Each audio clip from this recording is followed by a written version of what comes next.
Welcome to Trading Nation. I'm Mike Santoli. The FANG stocks reeling on Monday. Facebook, Amazon, Netflix, and Alphabet sinking as the broader NASDAQ continues to get crushed.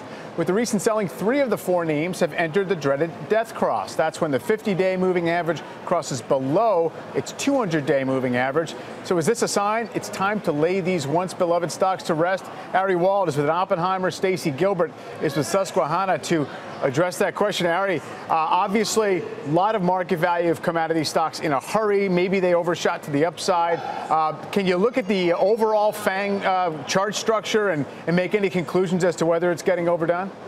Yeah, you got it. And speaking in terms of these death crosses, I'd kind of frame it like this. Every major decline, Mike, starts with a death cross. But the thing is, not every death cross leads to a major decline. In fact, it could just be representative of a reversal into a range and just really sloppy price action. And that's what we might have here. Looking at the equally weighted 10-member New York Stock Exchange FANG Plus Index, it is broken.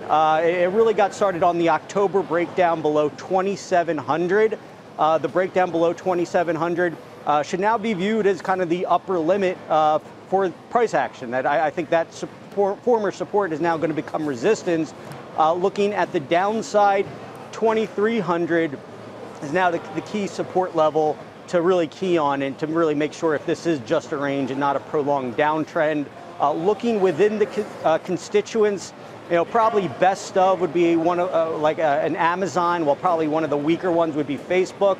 Let's chart Alphabet, which is probably more emblematic of this range that we're in for a lot of these stocks. For Alphabet, ticker Google, bottom end of that range at $1,000. I think that's a big support level. But on the way back up, I think former support is now going to be resistance at around $11.50. All right, Stacey, if you just sift among these names, are there any that you would want to take the opportunity to say, let's build a longer-term position?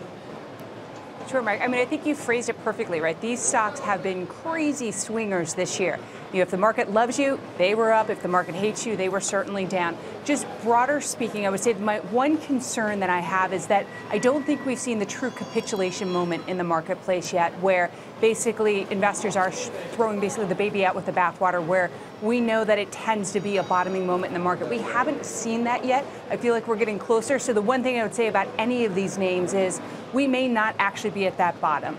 That being said, if there's a name that I want to look at to 2 years, 5 years out, your longer term play, making no promises that this is the absolute bottom, but a name that I think 2 years out from now, you'll look back and say this was a great time to own it, is Amazon. This is covered by our internet analyst, Shyam Patel, with the $22.50 price target. This is just a name that has amazing long-term secular growth. You look at e-commerce, you look at advertising, you look at AI, you look at cloud. Like, these are areas that are real growth for this company. So I'm a little concerned that the market hasn't told me, hey, the bottom is in just yet. But truth be told, if I said, hey, the bottom's in, and it truly was, I think a lot of times I'm just getting lucky with the timing of it, less so than anything else. But I do think longer term, Amazon's certainly a name that we do really like owning here. All right, not too often you get to buy a stock down $500 from its peak, and the stock is still up on a one-year basis. So maybe that is one of the places to look. Thanks very much, Stacey and Ari, and thank you for joining us today. Thanks for watching Trading Nation. I'm Mike Santoli. We'll see you next time.